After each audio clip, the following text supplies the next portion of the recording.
Les groupes AF, on retrouve la catégorie X30 senior pour débuter le programme de cet après-midi avec les groupes A, c'est-à-dire Paco Meisenberger qui partira en pole position, lui qui avait été le plus rapide de tous lors des essais qualificatifs et donc le mieux placé forcément dans la colonne A.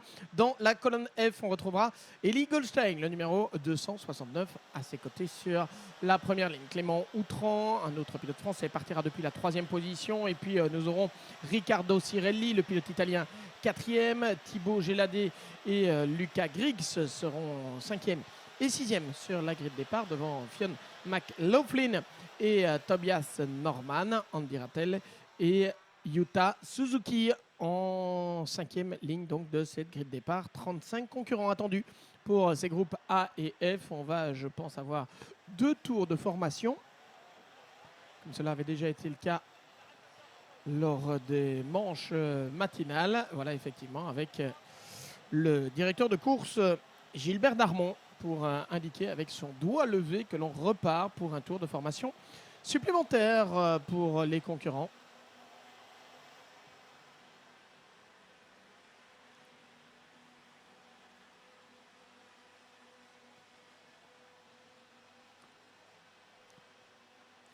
Dans cette classe senior où le classement intermédiaire, à mon avis, doit être particulièrement serré comme toujours. Alors on avait vu notamment Henki Kalteren qui a vraiment réalisé un très très bon début de week-end jusqu'à présent. C'est pas mal aussi pour Eli Goldstein, même si ça s'est un peu moins bien placé sous la pluie précédemment.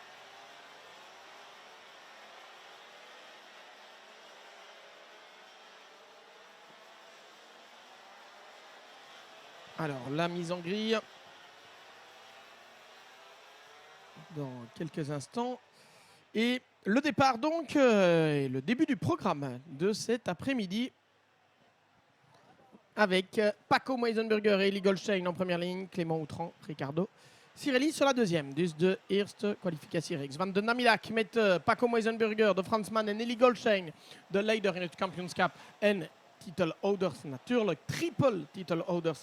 Eli Goldstein op de eerste startlijn. Dan hebben wij Clément Outran en Riccardo Cirelli op de tweede startrij. Vijfde plaats voor Thibaut Géladé, de beste rookie. En Luca Griggs is zesde. Zevende plaats Fionn McLaughlin, Tobias Norman, 8. Andy Rattel en Yuta Suzuki zijn op de vijfde startrij.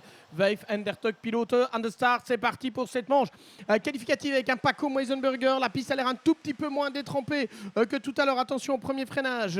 Trouver l'adhérence du côté des concurrents. Paco Meisenberger qui a viré très très large et ça touche de nouveau derrière avec un incident multiple impliquant, je pense, Andy Rattel qui fait partie, si j'ai bien vu, des concurrents qui ont été touchés là-bas.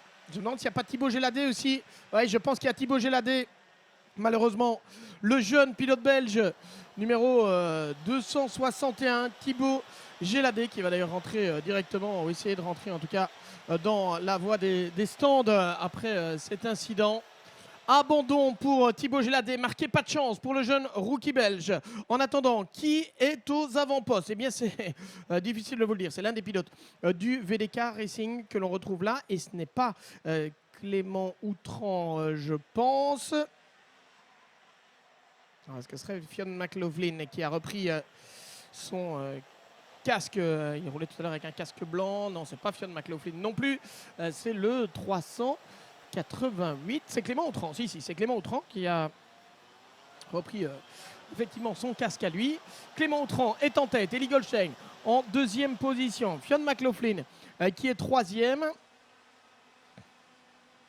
Andy Rattel quatrième. Donc c'était pas Andy Rattel qui a été impliqué dans l'incident. Mais du côté des pilotes FA Kart, c'était Thibaut Géladé donc, qui a perdu gros dès le départ de cette manche qualificative.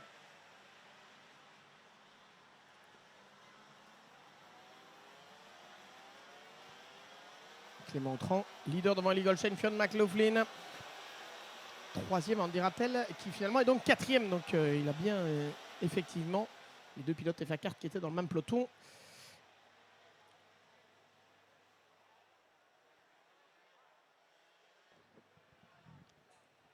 « 8 minutes avant le drapeau à damier de Clément Outran et Eli Goldstein, Fionn McLaughlin, ça c'est relativement clair. Derrière, on a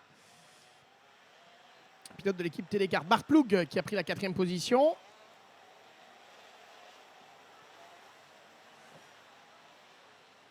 Derrière Bart Ploug, Andy Rattel qui glisse au 5e rang.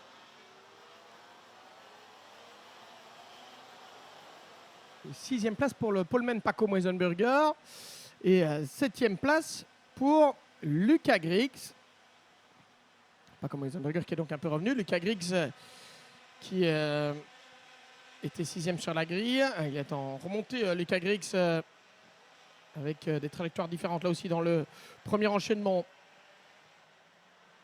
Bart Ploug qui va être attaqué par Paco Meisenburger peut-être. Non, c'est pas Bart Ploug, c'est Andy Rattel, pardon.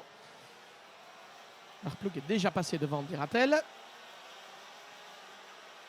Ouais, ceci dit, Paco Meisenburger, il s'est touché là avec Lucas Griggs en voulant fermer la porte. On a eu derrière un des pilotes VDK, il y a eu un contact là avec Matteo Giacardi, le numéro 342 qui est venu aussi le contact au bout de la ligne droite avant la chicane. Il est vrai que les conditions sont vraiment très très difficiles. Et regardons, on a des pare-chocs, on peut déjà le deviner. Alors sans faire de donner de numéro, mais vous pouvez le voir comme nous, on a des pare-chocs qui clairement sont déjà d'éclipsés. Il y en a eu beaucoup dans l'une des manches précédentes, plus de 20 pare-chocs d'éclipsés. Du côté des pilotes, il faut faire ça intelligemment aussi, hein, clairement, essayer d'éviter les erreurs. Clément Outran avec Eli Goldstein qui est revenu juste derrière en 2e position, toujours Fionn McLaughlin 3e, Bart Ploug 4e, Andy Rattel 5e. Ça ne change pas du côté des hommes de tête. Attention, devant avec Eli Goldstein qui est très très proche désormais. On pourrait avoir un changement de leader. En dus Clément Outran de Fransman is nog leider voor Eli Goldstein. Die probeert hem de eerste plaats te nemen. Eli Goldstein, het heeft het niet gelukt tot nu toe. Op de 3e plaats hebben wij Fionn McLaughlin, Bart Ploug en Andy Rattel. Lucas Griggs op de 6e plaats. Milan Marzak, 7e. Matteo Giacardi, 8e. 9e plaats voor Ilias Pruvot. 10e plaats voor Bo Heymans.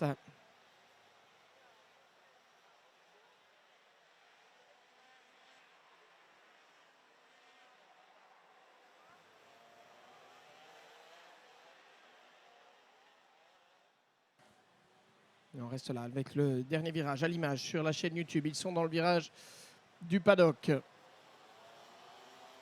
Eli Goldstein, de nouveau très proche de Clément Outran, mais sans parvenir à passer, peut-être sans essayer non plus de passer à tout prix pour le moment. Et Bart Ploug à l'attaque derrière Fionn McLaughlin. Ça pourrait changer. On a essayé du côté de Eli Goldstein, ça n'est pas passé pour le moment. Il va probablement revenir, Eli Goldstein, à l'assaut de Clément Outran. Le retour vers l'épingle de l'Europe Alan. Clément Outran qui reste bien sur la ligne intérieure pour défendre sa position, mais il est viré un peu large.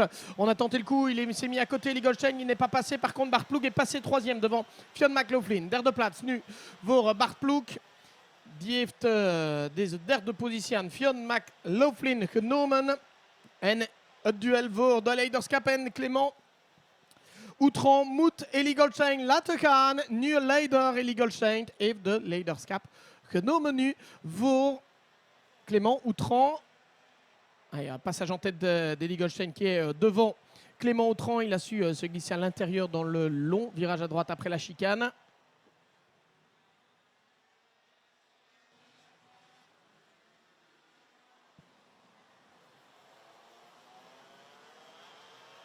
Eli Goldstein leader et qui pourra aller chercher une 3e victoire de manche.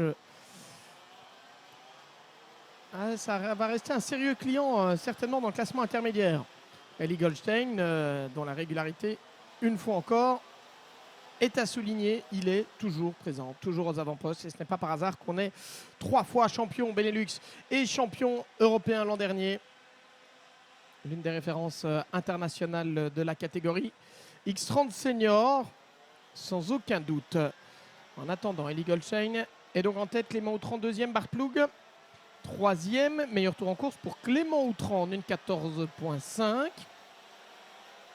C'était il y a quelques tours déjà.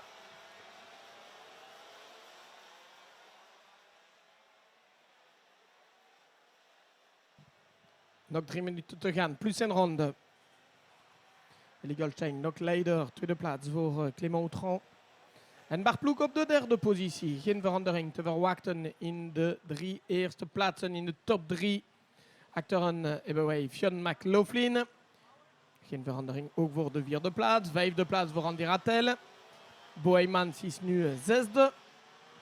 Ja, Boheymans die probeert om deze vijfde plaats aan Andy Rattel te nemen. Het heeft niet gelukt in deze laatste bocht, maar misschien komt het later. Un duel pour la 5e position à attendre entre Andy Rattel et Boheymans. Et là, on plonge au cœur du peloton avec Mika Vos, le 296 et le 306 Ilyes. Non, Kevin Latinga, pardon, et Ilyes Pruvot. Je confonds Kevin Latinga qui est en châssis énergie. Ilyes Pruvot en rose, le numéro 306. C'était déjà montré Ilyes Pruvot lors de la manche précédente.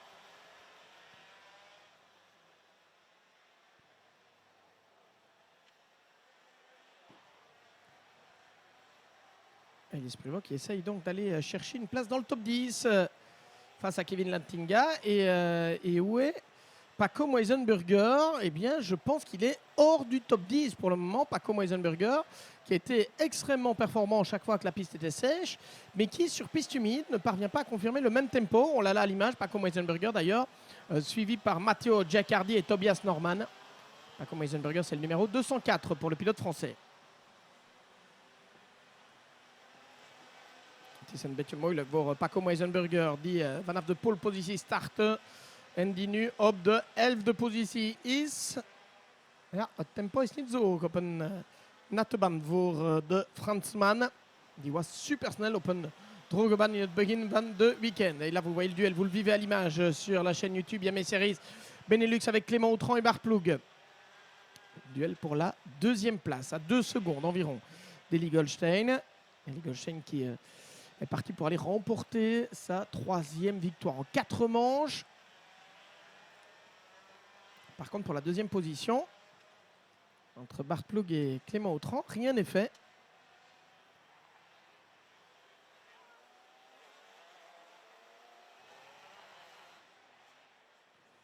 Est-ce qu'il peut y aller Barploeg et porter une attaque dans le dernier virage en allant à l'intérieur? Non, parce que Clément Autran défend. Et on va rentrer dans le dernier tour. Top dernier tour maintenant. Laatste ronde. Eli Goldstein qui regarde derrière lui, mais pas d'inquiétude à avoir. Laatste ronde dus. Eli Goldstein al Stevige Leider. En achter hem Barploeg heeft nu de tweede plaats genomen. Maar Clément Autran komt terug op de tweede plaats met een andere lijn. Jeu de trajectoire croisée entre Barploeg et Clément Autran. Barploeg qui avait tenté de faire l'intérieur au premier virage. Il était un peu trop large. Clément Autran a pu recroiser pour défendre sa 2e position. Ils sont là de nouveau à la touchette entre les deux à la sortie de l'Europalan. Barploeg qui a levé la main, pas très content peut-être d'avoir vu Clément Autran ainsi lui fermer la porte. We blijven bezig met het duel voor de tweede plaats tussen Clément Autran en Barploeg. De Fransman en de Nederlander. Ongeveer 2 secondes acteur Eli Goldstein. Voilà, on est dans les derniers instants. La lutte pour la 2e place. Il défend Clément Autran. Ouais, je pense que Barploeg ne va pas pouvoir le faire, à moins peut-être que dans le dernier virage. Eli Goldstein s'impose, ça c'est une certitude. Trajectoire différente. Clément Autran qui reste bien sur la ligne intérieure. Et ça va passer pour Barploeg qui est mieux sorti et qui passe devant Clément Autran pour prendre la 2e place. Tweede plaats voor Barploeg. Clément Autran op de 3e positie. Hij heeft geprobeerd de Fransman om zijn positie te beschermen, maar het heeft niet gelukt. En Barploeg kon de binnenkant nemen. Dus Eli Goldstein als winnaar. Barploeg tweede plaats. 3e plaats voor Clément Autran. Fionn McLaughlin, de Ier, eindigt op de 4e positie. Dan hebben wij nog Boheymans, de Nederlander, de Fransman Andy Rattel, de Nederlander Milan Marzak, de Brit Luca Griggs, de Nederlander Kevin Latinga, de beste rookie ook, en de Fransman Ilyes Pruvot zijn in de top 10. Voilà, les pilotes dans le top 10, avec bien sûr la victoire de celui-ci, Eli Goldstein, qui s'impose devant Barploeg. Et puis on a derrière Clément Autran, Fionn McLaughlin, Bo Heymans, Andy Rattel, Milan Marzak, Lucas Griggs, Kevin Lantinga et Ilyes Pruvot dans le top 10 donc, de cette course. La première de l'après-midi pour la catégorie X30 Senior. Course qualificative, manche qualificative. Elle opposait les groupes A et F. On va continuer avec la classe X30 Senior dans quelques instants. 10 minutes plus un tour aussi, mais on parlera cette fois des groupes B et E. Mais ça, c'est la suite. Het is gedaan dus voor de groepen A en F. Die zullen voor een laatste wedstrijd terugkomen. Maar natuurlijk met andere tegenstanders. Daarna, het was de vierde van de 5 kwalificatierace voor elke piloot in het veld. En nu hebben wij de volgende heat, de volgende kwalificatiereeks, dus voor de klassen, voor de groepen B en E in de seniorklas.